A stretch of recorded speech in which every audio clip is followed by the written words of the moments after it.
Aleluia. Glória a Deus. Aleluia.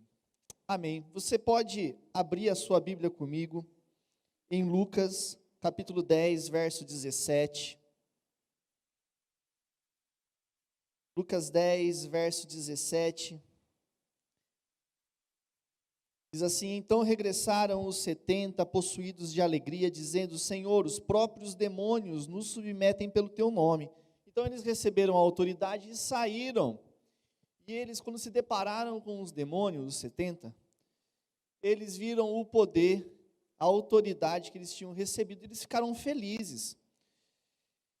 Verso 18 diz: mas eles lhes disse: eu vi Satanás caindo do céu como um relâmpago. Eis aí vos deu autoridade para pisar de serpentes e escorpiões, e sobre todo o poder do inimigo, e nada, absolutamente nada, vos causará dano. Não obstante, alegrai-vos, não porque os espíritos vos submetem, e sim porque o vosso nome está arrolado no céu. Diga assim: o meu nome está arrolado no livro da vida, no céu. Essa é a nossa alegria, esse é o nosso regozijo, é a alegria que ninguém pode roubar de você e de mim. Você pode se assentar. Aleluia. A Bíblia nos mostra que existe alguns tipos de morte. Podemos classificar assim: morte física, que é a separação do espírito do corpo. Nós já perdemos alguém próximo de nós. E a Bíblia nos fala que, a partir do momento que o espírito deixa o corpo, nós temos a morte física. Temos também a morte espiritual. O que é a morte espiritual? É o que aconteceu lá no Éden, quando o homem foi separado de Deus. Isso é morte espiritual. E temos também a segunda morte, que está lá em Apocalipse capítulo 20, que é ser lançado no lago de fogo. Por que eu estou dizendo para você? Porque nós vamos falar um pouquinho sobre ressurreição. Antes da ressurreição temos a morte, então precisamos entender a respeito de morte. Amém? A acepção na palavra ressurreição, ela é usada de 4 formas na Bíblia. A ressurreição física, que é o milagre que, por exemplo, se operou ali através de Jesus com Lázaro. Quem lembra da história de Lázaro? Vem para fora. E ele saiu ali enrolado e houve ali um milagre da ressurreição. Mas a Bíblia nos mostra que existe a ressurreição para a vida e a ressurreição para a morte. Em Atos capítulo 24, verso 15, eu quero que você abra comigo lá. Atos 24, 15.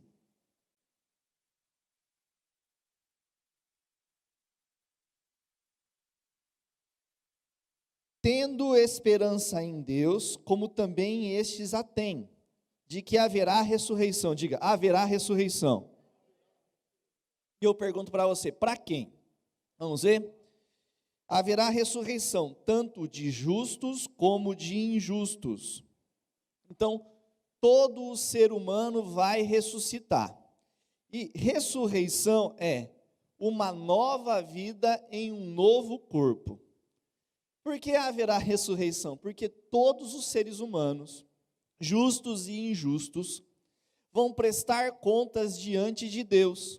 Haverá juízo. Todos passarão por um juízo. A Bíblia diz que ao homem é dado nascer e morrer uma só vez, e depois aguardar o quê? O juízo. Então todos nós, eu, Tiago Parreira, vou ressuscitar e prestarei conta diante de Deus. E é algo muito importante que você entenda, porque isso nos traz a consciência da brevidade da vida e da consciência da eternidade, que era algo que permeava a igreja primitiva. Eles tinham isso com eles todos os dias. A Bíblia nos fala que quando Jesus ordena que eles ficassem ali no pórtico de Salomão, em Atos capítulo 1, eles tiveram um contato com maior prova de que a ressurreição existe. Os judeus, em regra, eles criam na ressurreição. Você vê isso através, por exemplo, do relato, novamente, que eu vou te falar, da ressurreição de Lázaro, aonde Marta diz: não, Senhor, eu creio que Lázaro vai ressuscitar no último dia. Eles acreditavam, os judeus, em regra, acreditavam. Os saduceus não acreditavam muito, mas em regra, o judeu acreditava. Os pagãos, os povos pagãos, não acreditavam. Mas era algo latente, desde o Velho Testamento, essa questão da ressurreição. Eu quero que você olhe comigo em Atos capítulo 1, porque nós começamos a ver aquilo que é importante para a igreja primitiva. Atos capítulo 1, verso 3. A estes também, depois de ter padecido, se apresentou vivo, com muitas provas incontestáveis, aparecendo-lhes durante 40 dias e falando das coisas concernentes ao reino de Deus. Quem é este aqui? Jesus Cristo, que foi o primeiro a passar pela ressurreição. Porque você sabe, está lá em Coríntios, está lá em Tessalonicenses, uma ordem a respeito da ressurreição dos mortos. Cristo, as primícias, depois aqueles que aceitaram a Jesus como Senhor e Salvador, e nós vamos ler esse texto. Mas vemos aqui o primeiro a ressuscitar dos mortos, Jesus Cristo. E Jesus Cristo apareceu e ficou 40 dias com eles. E vamos ler aqui o relato. Falando das coisas concernentes ao reino de Deus, comendo com eles, determinou-lhes que não se ausentassem de Jerusalém, mas que esperassem a promessa do Pai, o qual disse ele: de mim ouvistes. Porque João, na verdade, batizou com água, mas vós sereis batizados com o Espírito Santo, não muito depois desses dias. Vamos lá para o verso 8. Mas recebereis poder ao descer sobre vós o Espírito Santo, e sereis minhas testemunhas. Aleluia. Nós recebemos o poder do Espírito Santo para sermos testemunhas de Jesus, o mesmo Espírito que ressuscitou Jesus do inferno, que o fez ressuscitar, está habitando dentro de você. Amém? Olha o poder que habita dentro de você. Tanto em Jerusalém, como em toda a Judéia e Samaria, até os confins da terra. Ditas estas palavras, foi Jesus elevado às alturas, à vista deles, e uma nuvem encobriu dos seus olhos. Estando eles com os olhos fitos nos céus, enquanto Jesus subia, eis que 2 varões vestidos de branco se puseram ao lado dele, e lhes disseram: varões galileus, por que estáis olhando para as alturas? Esse Jesus que dentre vós foi assunto ao céu, virá do mesmo modo que vistes surgir. Assim vemos aqui a igreja tendo contato com aquele que primeiro venceu a morte e tirou as chaves da morte e do inferno das mãos de Satanás, porque nenhum homem ainda tinha tido a honra de ir para o céu. Quando você olha para Lucas, aonde nós temos um relato fático, algumas bíblias dizem uma parábola, a parábola do rico e do Lázaro, mas em parábola não se põe nome pessoal e descrição. Se conta uma história de uma forma genérica, e nós vemos lá na história do rico e do Lázaro a menção de nomes, e nós olhamos na verdade para um relato pós-morte do Velho Testamento, aonde todos são ali colocados no Sheol, no Hades, e dentro do Sheol e do Hades nós vemos uma divisão, um lugar de tormento para aqueles que não criam no Deus Todo-Poderoso e seguiram a lei, e aqueles que estavam crendo na esperança do Messias, iam para um lugar de consolo, o seio de Abraão. Mas ninguém ainda tinha, nenhum ser humano, nenhum homem, nenhuma mulher tinha ainda entrado nos céus. Mas quando Jesus morre a nossa morte, Ele vai no inferno para que você não vá para o inferno, e Ele ressuscita para que você possa ressuscitar, Ele ascende aos céus, Ele se assenta à destra de Deus, acima de todo principado, poder, potestade, domínio, nome que se possa referir, tanto neste século, como também no vindouro, e Ele disse: vinde após mim, eu estou abrindo as portas dos céus, para que vocês tenham acesso ao nosso Pai. Deus, o nosso Pai, hoje, é acessível para você e acessível para mim, porque Jesus Cristo abriu as portas dos céus. Aleluia! No Velho Testamento nós tínhamos uma realidade, mas em Efésios capítulo 4 nos mostra uma outra realidade, onde Jesus, ele ressurge da morte, e ele ali leva cativo o cativeiro e concede dons aos homens. O que aconteceu com o Sheol, o Hades? Ele foi modificado na ressurreição. O lugar de tormento ficou lá com as pessoas em tormento, a Bíblia nos mostra, mas aqueles que estavam no seio de Abraão, crendo no Messias, foram levados juntamente com Cristo, e estão com Cristo. E como que é a vida lá? Paulo diz, uma vida incomparavelmente melhor. Amém? E eles aqui conviveram com Jesus 40 dias, eles comeram com Jesus, eles viram o primeiro homem passar da morte para a ressurreição, ter o seu corpo glorificado, ver o seu corpo à altura do seu espírito, algo completamente diferente, inusitado, algo extraordinário. Eles conseguiram ali ver ao ponto dos anjos, porque eu imagino, eles estavam ali atônitos, né? Anjos, Jesus subindo, os anjos disseram, ele vai vir buscar da mesma maneira que vocês estão vendo subir, o arrebatamento vai acontecer, a segunda vinda vai acontecer, são coisas distintas, mas eu quero dizer para você, o nosso Senhor vem sem demora.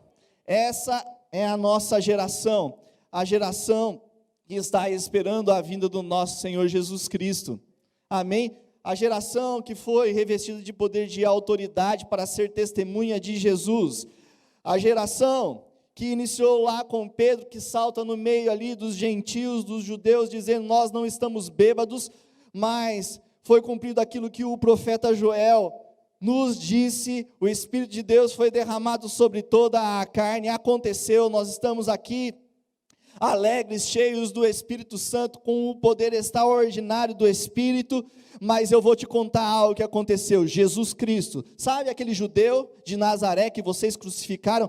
Deus o fez Senhor e Cristo, e ele venceu os grilhões da morte, porque a morte não podia o reter, mas Deus o ressuscitou. Aleluia, essa é a pregação de Pedro quando ele salta cheio do Espírito Santo, quando se levanta cheio do Espírito Santo, é através do poder da ressurreição é que a igreja se levanta em autoridade, é através do poder da ressurreição que a igreja em Cristo Jesus consegue manifestar a glória de Deus com curas, milagres, prodígios, sinais, ser guiada pelo Espírito Santo.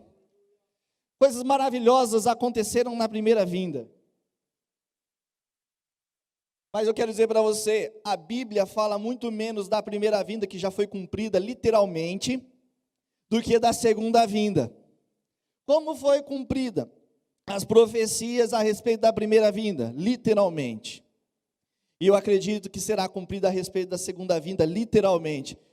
E a quantidade de menções, de textos a respeito da segunda vinda, é muito maior do que os textos a respeito da primeira vinda. Se a primeira vinda mudou a sua vida, mudou a sua história como você cantou, te fez perdoado, liberto, abençoado, curado, abençoado com todas as sortes de bênçãos celestiais em Cristo Jesus, imagine só o que a segunda vida vai fazer contigo.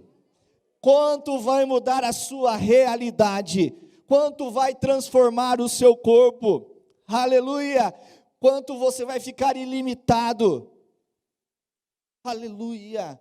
Nós temos menções de 2 versículos que eu quero ler para você se encher dessa viva esperança. Maranata, ora vem o nosso Senhor Jesus Cristo, aleluia.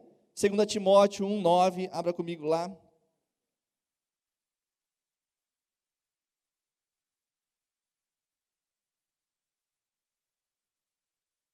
Que nos salvou e nos chamou com santa vocação, não segundo as nossas obras, mas conforme a sua própria determinação e graça que nos foi dada em Cristo Jesus, antes dos tempos eternos, e manifestada agora pelo aparecimento de nosso Senhor Jesus Cristo, o qual não só destruiu a morte, como trouxe à luz vida e imortalidade mediante o Evangelho, do qual eu sou designado pregador. Imortalidade. Ele destruiu o poder da morte. 1 João 3,2. Vamos ver mais um vislumbre daquilo que nós vamos experimentar na ressurreição do nosso corpo, porque eu expliquei para você que ressurreição é vida nova em um novo corpo. 1 João, capítulo 3, verso 2. Amados, agora somos filhos de Deus, e ainda não se manifestou o que haveremos de ser. Sabemos que quando Ele se manifestar, seremos semelhantes a Ele, porque haveremos de vê-lo como Ele é. Aleluia! Nós somos aquilo que Ele foi, e haveremos de ser aquilo que Ele é. Aleluia! Os discípulos tristes, com medo, o mestre tinha morrido, ovelha sem pastor, e ele passa aquela parede e diz: Shalom, paz seja convosco. Um corpo ilimitado, um corpo que agora está acima da doença, um corpo que está acima da morte, um corpo que foi glorificado. Aleluia! Esta é a nossa viva esperança. Muitas vezes você está ansioso, preocupado, nervoso, olhando para essa vida, achando que essa vida é o fim de todas as coisas, existe um fim em si mesmo. Não! Se nós acharmos que essa vida é só isso aqui, a vida eterna é só isso aqui, esse tempo passageiro, como a Bíblia diz, como a neblina que logo se dissipa, como um conto ligeiro, nós seremos os mais infelizes de todos os homens. Paulo fala assim: então comamos e bebamos, porque é só isso aqui. Mas eu quero dizer para você, existe muito mais. A vida eterna já começou, e existe uma eternidade para viver com Cristo, para reinar com Cristo. Ele tem preparado para você coisas que o ouvido não ouviu, que os olhos não viram, mas Ele já nos revelou pelo Espírito Santo, e os nossos corações estão cheios de expectativa de encontrar com o nosso Senhor nos ares. Aleluia! Você quer se encontrar com o seu Senhor nos ares? Você quer ir para as bodas do Cordeiro? Essa é a nossa viva esperança. É assim que eles se consolavam, é assim que eles se animavam. Naquela época, não tinha água potável como tem agora, não tinha hospitais, antibiótico, não, eles tinham que crer para manter a saúde deles divina. Meu irmão, não é como agora. E sabe, o que trazia para eles consolo numa vida tão difícil, que Jesus estava voltando, e que ia levar eles para um lugar que era incomparavelmente melhor. A nossa vida ficou melhor, hoje você tem água na torneira, geladeira, ar-condicionado, parece que os crentes não querem mais encontrar com Jesus nos ares. Não, Jesus, fica aí, eu não acabei os meus planos, é incomparavelmente melhor. Não perca isso do seu coração, viva cada dia como se fosse o último dia, aonde você vai se encontrar com o seu Senhor, porque é incomparavelmente melhor. Amém? Aleluia! Vamos lá, Atos 7, 54.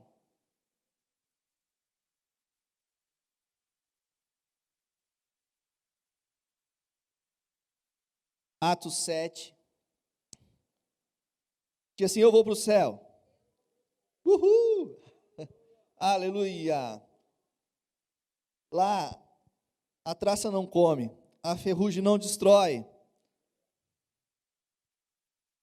Ouvindo eles isto, enfureciam-se no seu coração, e rilhavam os dentes contra eles. Mas Estevão, cheio do Espírito Santo, fitou os olhos no céu e viu a glória de Deus e Jesus, que estava à sua direita, e disse: eis que vejo os céus abertos, e o Filho do Homem em pé, diga em pé, à destra de Deus. Eles, porém, chamando em alta voz, taparam os ouvidos e unânimes arremeteram contra ele, e lançando-o fora da cidade, o apedrejaram. As testemunhas deixaram suas vestes aos pés de um jovem chamado Saulo, e apedrejaram Estevão, que invocava e dizia: Senhor Jesus, recebe o meu espírito.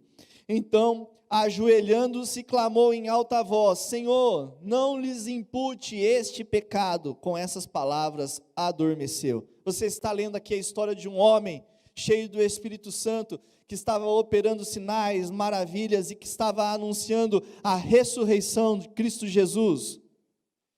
Só que as pessoas não conseguiram receber e ficaram enfurecidas, e nós estamos vendo aqui o primeiro Marte, que tinha a consciência da eternidade, vendo Jesus de pé para o receber. Jesus fica de pé para receber o primeiro Marte. Aleluia!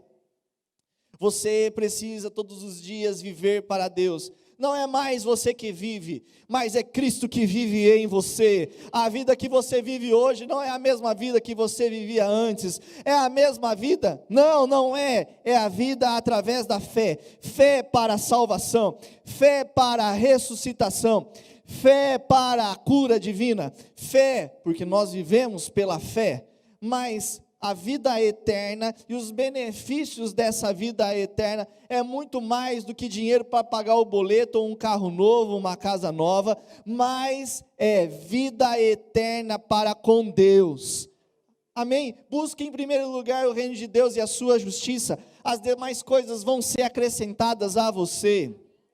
Não ande ansioso, preocupado, nervoso. Ele está cuidando de você. E Ele vai cuidar de você nesse tempo aqui, breve. Esse pequeno tempo, mas Ele vai cuidar de você por toda a eternidade. Há uma eternidade e há suprimento nessa vida. Sim, há suprimento nessa vida. Graças a Deus, nada nos falta. Ele é o nosso Senhor, Ele é o nosso pastor. Nós temos roupa, comida para comer, uma casa para morar, mas isso, meu irmão, é incomparavelmente pequeno com a glória que há de ser revelada. A natureza clama, geme com gemidos, esperando a manifestação da glória nos filhos de Deus. Aleluia! Que glória que há de ser revelada através da sua vida, que glória que há de ser manifesta através da minha vida. Aleluia! Ele não xingou, ele não brigou, ele sabia que havia uma eternidade, que ele estava servindo a Deus, e todos nós, um dia, ressuscitaremos e seremos julgados. Aqueles que estão em Cristo Jesus, ali na bodas do Cordeiro, na festa. Quem gosta de festa? Let's go! Na festa haverá o tribunal de Cristo, no grego bema, plataforma para receber honra, recompensa, salário, paga, aonde nós estaremos diante do Senhor e apresentaremos as nossas obras,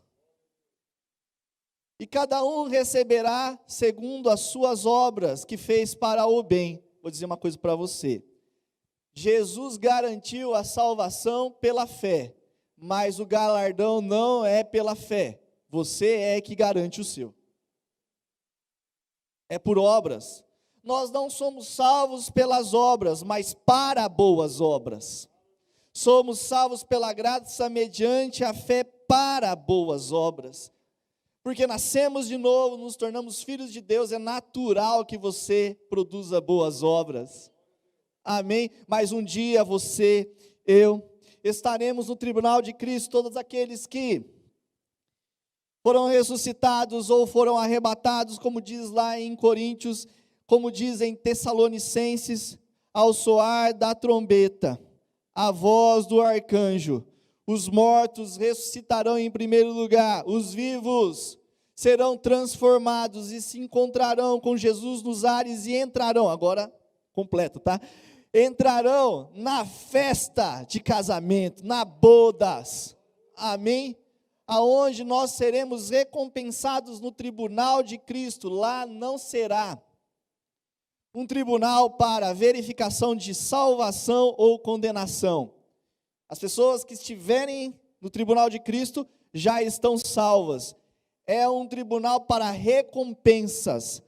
Mas aqueles que morreram sem Cristo Jesus vão ressuscitar. E lembrando que ressurreição é uma nova vida, num novo corpo, e vão ressuscitar para juízo. E experimentarão a segunda morte. E a Bíblia diz em Apocalipse 20 que a segunda morte é ser lançado no lago de fogo juntamente com a besta e o falso profeta. Eu quero dizer para você, você tem um futuro garantido em Cristo Jesus, amém? Ele comprou a sua salvação, chegou o tempo de você começar a viver de fato para Deus. Porque você está trabalhando, e às vezes está tentando ganhar o mundo e perdendo a sua alma. Às vezes você está tentando juntar aqui, e tentando juntar riquezas e se esforça e está perdendo o propósito da sua vida. Qual é o propósito da sua vida? Paulo se perguntou, eu não sei mais se eu fico aqui ou se eu quero ir para o céu, porque ir para o céu é infinitamente melhor. Mas se traz proveito para vocês, se traz instrução e crescimento para a igreja, eu fico. Esse é o propósito da minha vida, a edificação do corpo de Cristo, o crescimento do corpo de Cristo. O que você tem feito em favor do corpo de Cristo? O que é o corpo de Cristo, Tiago? Conta para mim. O corpo de Cristo é a igreja. A igreja é o corpo de Cristo. Nós somos o corpo de Cristo. Precisamos nos mover com maior intensidade. Precisamos estar mais juntos, precisamos estar mais intensos, precisamos exercer um serviço de todo o coração, porque nós seremos recompensados. Quem vai te recompensar? Eu não consigo te recompensar, o pastor não consegue te recompensar, mas Deus, o maior recompensador, Ele vai recompensar você, nessa vida. Porque aqui você planta e você também colhe, mas você também vai colher por toda a eternidade, você será recompensado por toda a eternidade. Aleluia! Basicamente, eu resumi, existem mais 2 tribunais, que é para os mártires e para as 2 testemunhas, mas nós não vamos tocar para Satanás e para os seus anjos, nós vamos ficar aqui, mas basicamente, nós temos a ressurreição para a vida e para a morte, o tribunal de Cristo para aqueles que estão em Cristo Jesus, e o tribunal, grande tribunal branco, para a condenação daqueles que não estão em Cristo Jesus. Sabe, eu quero dizer para você, a coisa mais importante que você tem a fazer é pensar na sua eternidade. O que você tem depositado na sua conta eterna? Você sabe muitas vezes o que você tem depositado lá na sua conta, em que banco for, mas você hoje tem que ter a consciência de que aquilo que você está produzindo aqui terá recompensa. Amém? Eu quero que você abra a sua Bíblia comigo, em Mateus capítulo 6.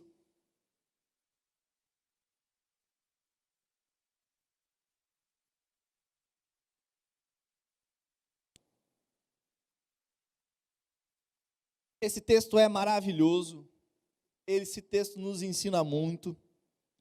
Guardai-vos de exercer a vossa justiça diante dos homens, com fim de ser vistos por ele, doutra sorte, não tereis galardão junto do vosso Pai Celeste.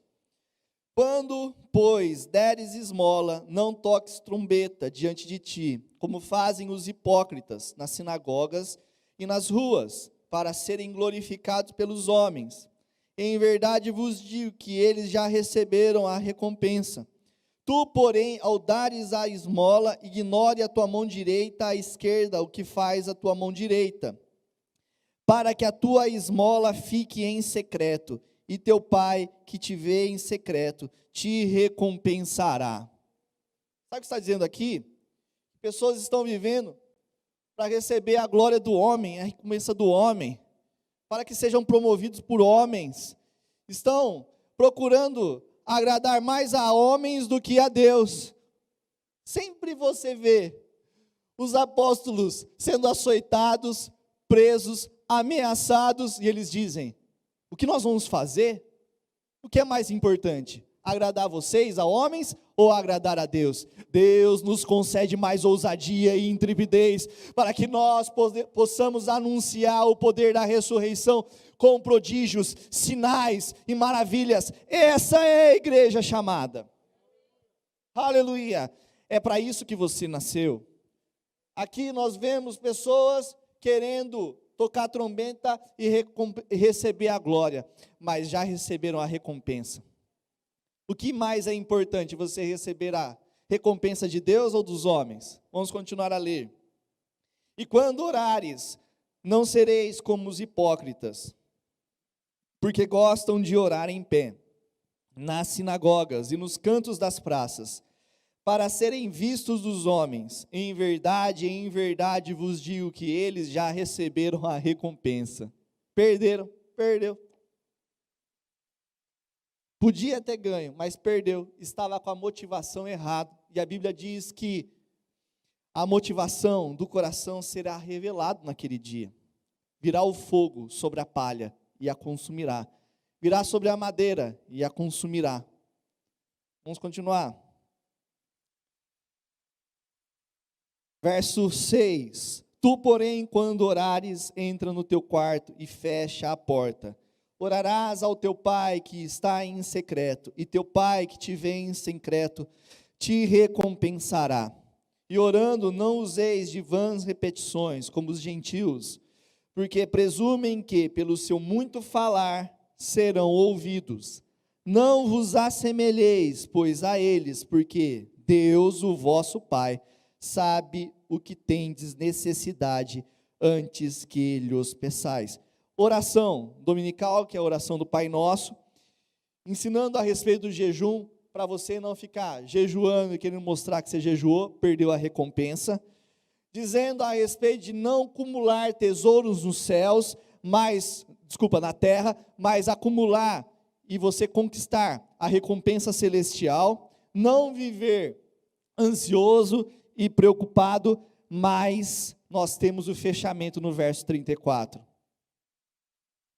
Vamos ler do 33. Buscai, pois, em primeiro lugar o reino de Deus e a sua justiça, e todas estas coisas vos serão acrescentadas. Amém? Nós estamos nessa terra aqui para cumprir a vontade de Deus. Jesus dizia: a minha comida, a minha bebida é fazer a vontade de Deus. Aquilo que me impulsiona é fazer aquilo que está no coração do meu Pai. Aquilo que eu estou dizendo não é aquilo que eu penso, não é aquilo que eu sinto, mas eu estou dizendo aquilo que eu ouvi meu Pai falar. E eu estou fazendo aquilo que eu vi o meu Pai fazer. Ele estava aqui para cumprir a vontade de Deus. Você está nesta terra aqui para cumprir a vontade de Deus. Você não está nessa terra para fazer o que você quer.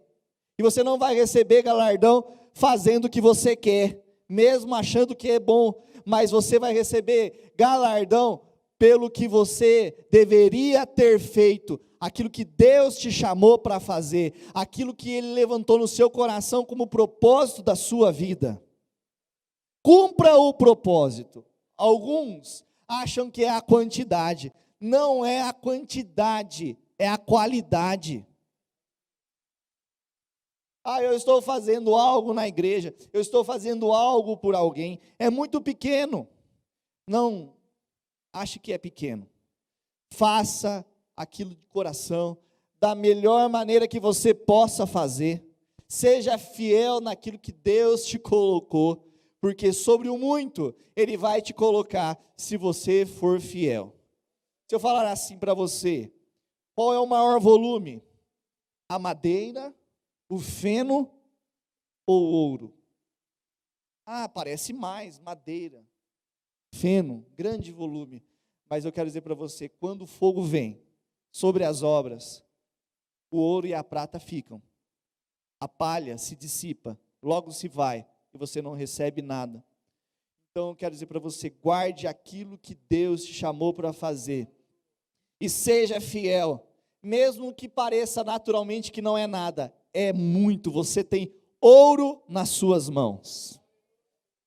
Quando ninguém está vendo e você está sendo fiel, lá na sua casa, aqui dentro da igreja, dentro dos ministérios, você tem ouro nas suas mãos, e seja fiel, porque um dia, mais do que você subir numa plataforma, eu fui chamado para fazer isso, Deus me chamou para fazer isso, com um microfone na mão. Mais do que você subir numa plataforma como essa com o microfone na mão, é ser encontrado fiel lá no bema, na plataforma, aonde você vai receber a coroa da justiça, aonde você vai receber a coroa da vida.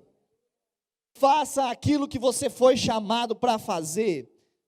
Às vezes você está preocupado, isso não dá like, não dá visibilidade, não tem um bom nome, não é um rótulo, não é um cargo. E daí?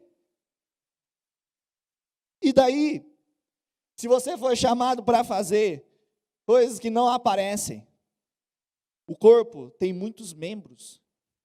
Paulo falou sobre isso. Uns têm mais honra, outros menos honra, mas todos são importantes para o funcionamento. E quando aqueles que são menos honrosos não funcionam, o corpo padece.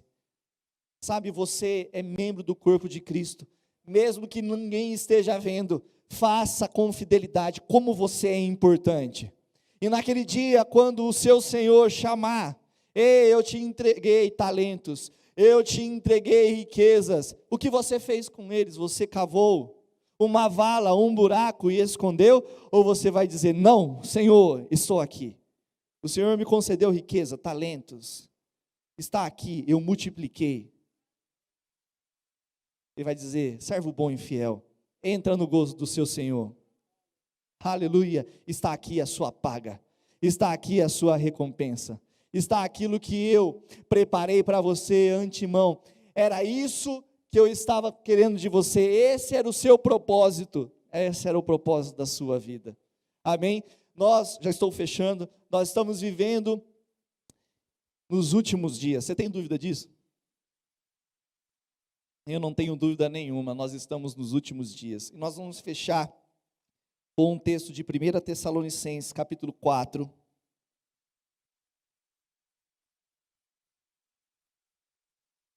verso 13,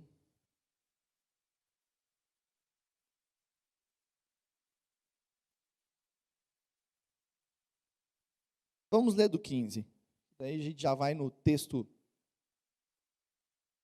que eu quero mesmo. Nós estamos nos últimos dias, não estava dizendo isso para você? Ele diz para você, eis que venho sem demora. Guarda bem o que você tem, para que ninguém roube a sua coroa. Aleluia. Ora, ainda vos declaramos por palavra do Senhor, isto, nós, os vivos, que ficarmos até a vinda do nosso Senhor Jesus Cristo, de modo algum precederemos os que dormem. Essa palavra dormem é um eufemismo, é uma maneira branda de falar morte, que morreram. Porquanto o Senhor mesmo, dada a sua palavra de ordem, ouvida a voz do arcanjo e ressoada a trombeta de Deus, descerá dos céus, e os mortos em Cristo ressuscitarão em primeiro lugar. Depois nós, os vivos, os que ficarmos, seremos arrebatados juntamente com Ele, entre as nuvens, para o encontro do Senhor nos ares, e assim estaremos para sempre com o Senhor. Consolai-vos, pois, uns aos outros com essa palavra. O juízo vem em primeiro lugar na casa de Deus. Esse verso às vezes é usado para outras coisas, mas aqui está dizendo a respeito do tribunal de Cristo. Nós seremos julgados em primeiro lugar no tribunal de Cristo e receberemos recompensa. Sabe quando o trabalhador trabalha o mês inteiro, faz a parte dele, ele fica feliz no dia do pagamento. O tribunal de Cristo, onde diz para você, não é um tribunal de condenação. O grande tribunal branco para a morte é um lugar de condenação. Nós que estamos em Cristo, estaremos no tribunal de Cristo, e nós receberemos recompensa, e o tribunal de Cristo tem que ser motivo de alegria para você, como o trabalhador que trabalha o mês todo, o ano todo, e recebe a sua paga. Quando você ouvir, eu estarei diante do Senhor, e Ele irá recompensar segundo as minhas obras, o seu coração tem que saltar de alegria. Eu peço para a bandinha estar aqui comigo. Vamos ficar de pé. Aleluia! Aleluia! Nem a morte, nem a vida, nem os anjos, nem principados, nem potestades, nem qualquer outra criatura, nem o passado, nem o presente, nem o futuro, pode nos separar do amor de Deus, que está em Cristo Jesus. Em todas essas coisas somos mais do que vencedores.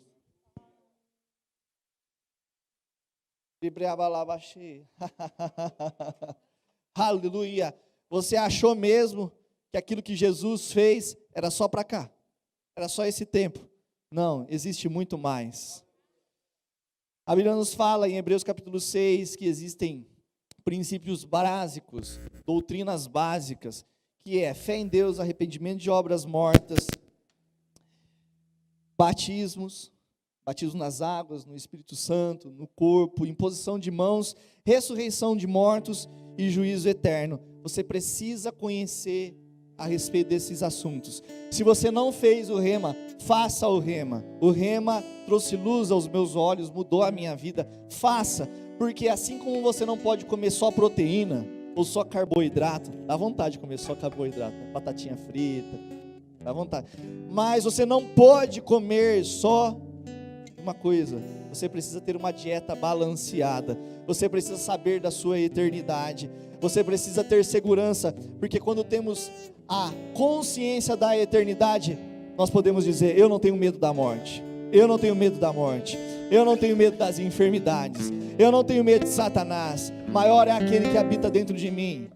A minha vida está guardada em Deus. Podem tentar matar o meu corpo, mas a vida eterna ninguém arranca de mim. Ninguém pode retirar a vida eterna de mim. Homem nenhum pode retirar a vida eterna de mim. Podem tentar arrancar a vida do meu corpo, mas a minha vida eterna ninguém rouba.